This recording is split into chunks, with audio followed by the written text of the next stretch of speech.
नमस्कार, मेरा नाम है दिलीप कुमार पांडे और आप देख रहे हैं नमस्ते यूपी का खास कार्यक्रम सबकी बात। लोकसभा का चुनाव तय हो चुका है। पहले चरण का चुनाव कुछ दिन बचे हैं होने को। कई दल कई बार टिकट दे रहे हैं और कई बार टिकट बदल भी रहे हैं। दिल्ली तक पहुंचने का रास्ता यूपी है। यूपी की 80 सीट के लिए संग्राम चल रहा है। ऐसे में बीजेपी की क्या रणनीति है 400 पार की, आज हमें बताने के लिए और हमसे मुलाकात करने के लिए हमारे साथ हैं राज्य मंत्री दयालु जी। सर ये बताइए कि पार्टियां जो है सब लगे हुए हैं और सबसे पहले कांग्रेस ने अपना मैनिफेस्टो बता दिया है जिसका नाम है न्याय पत्र, जिसमें उन्होंने कहा है कि मनरेगा मजदूरों को 400 रुपये देंगे। गरीब महिलाओं के लिए जो प्रधान महिलाएं हैं उनको 1 लाख रुपए सालाना देंगे। ऐसे में क्या बीजेपी को कहीं डर है? कोई डर नहीं है। घोषणा पत्र के वायदे चुनावी वायदे होते हैं और इस देश में भारतीय जनता पार्टी एक ऐसी पार्टी है और माननीय नरेंद्र मोदी जी देश के यशस्वी प्रधानमंत्री जी ऐसे प्रधानमंत्री हैं जिनकी कथनी करनी में कोई फ़र्क नहीं है और उन्होंने जो कहा है उसको पूरा किया है। मैनिफेस्टो का हर वादा भारतीय जनता पार्टी की सरकार ने पूरा किया है। दूसरे लोग अपने गिरेबान में झांक के देखें कि उन्होंने मैनिफेस्टो क्या बनाते हैं और क्या वो पूरा कर पाए, कभी उनको मौका मिला था तो मुझको लगता है कि मैनिफेस्टो में लिखी बातें को आप आधार नहीं बना सकते, इसलिए कि वो चुनाव का परिणाम आने के बाद सत्ता जिसको मिलेगी उसके लिए मैनिफेस्टो के आधार पे काम करने का मौका मिलेगा। हमारा मैनिफेस्टो तैयार है, हमारा मैनिफेस्टो जनता के सामने पता है कि हमको क्या काम करना है। चुनाव हम जीतने जा रहे हैं, चुनाव हम जीत के फिर हमने जो काम तय करके रखे हैं उसको करेंगे। जी, खड़गे जी बोल रहे हैं कि हम सिर्फ सच बोलते हैं और मोदी जी झूठ बोलते हैं। वो ठेकेदार बने रहें और अपनी बातें कहते रहें, उनकी बातों को कोई गंभीरता से देश में नहीं लेता। अब उन लोगों को मैंने कहा ना कि देश की जनता ने नकार दिया है, उनको पता है कि वो कुछ भी कह लें उनको सत्ता कभी मिलनी नहीं है और मोदी जी की तो ज़ुबान ही गारंटी है। मोदी जी ने जो कहा और इस देश के लोग उनकी बातों को वैसे ही गारंटी के तौर पर मानते हैं। जो कहा देश उनके साथ खड़ा हो जाता है। जो कुछ भी उनकी ज़ुबान से निकला वो एक समझ लीजिए कि पत्थर की लकीर बन जाता है।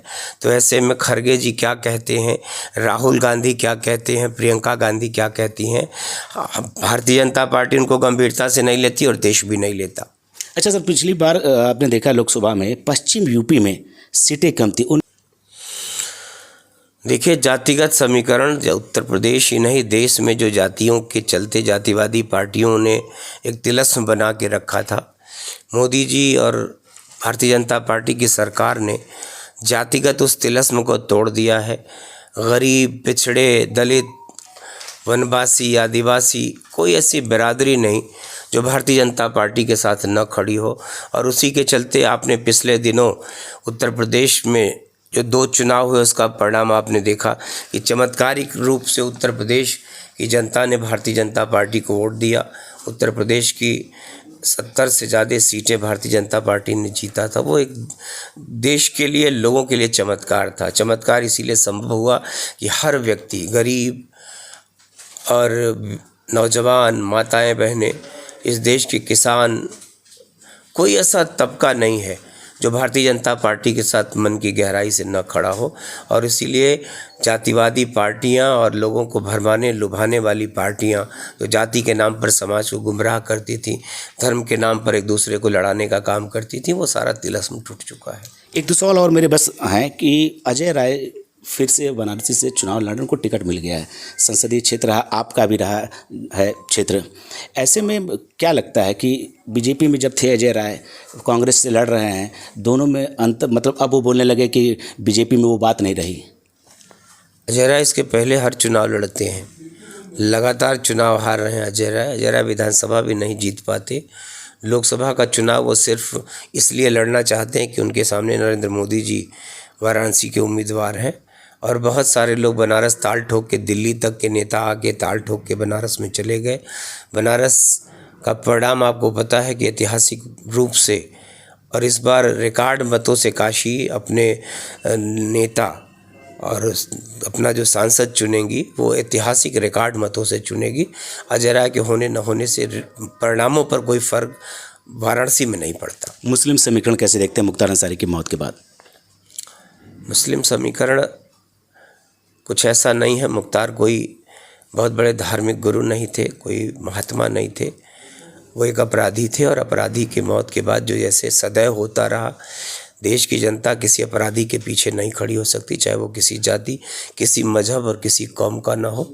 अपराधी नेता नहीं हो सकता, तो इसलिए उनकी मौत से कोई ऐसा कुछ भी फर्क नहीं पड़ेगा। चुनाव परिणाम आपके सामने रहेगा। तो आखिरी सवाल, 400 पार का क्या प्लान?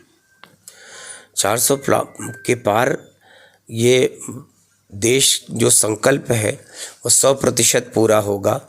पूरी तैयारियां हो चुकी हैं, संगठन अपना काम कर रहा। देश का सर्वाधिक, दुनिया की सबसे बड़ी पार्टी का हर कार्यकर्ता सिपाही की तरह, सैनिक की तरह, चूँकि चुनाव जो है वो युद्ध होता है और युद्ध के आगाज़ के बाद भारतीय जनता पार्टी का हर कार्यकर्ता, हर सिपाही मोर्चे पर डट गया है, अपना काम कर रहा है। परिणाम आएगा तो देखिएगा कि 400 जो कहा वो परिणाम आपके सामने। राम जी साथ में हैं। राम जी तो सदैव साथ में थे। इस देश के जन जन के साथ भगवान राम है। देश के करोड़ों करोड़ लोगों की आत्मा में बसने वाले राम हैं। वो भारतीय जनता पार्टी का सदैव उनका आशीर्वाद था। ये थे दयालु जी, जिन्होंने अपना एक मास्टर प्लान हमें और जनता को बनाया है। राम पहले भी साथ में थे, आज भी, और सबके हैं राम। और इस बार 400 के पार। अगली बार फिर किसी से मुलाकात होगी, सबकी बात होगी। तब तक के लिए नमस्ते यूपी।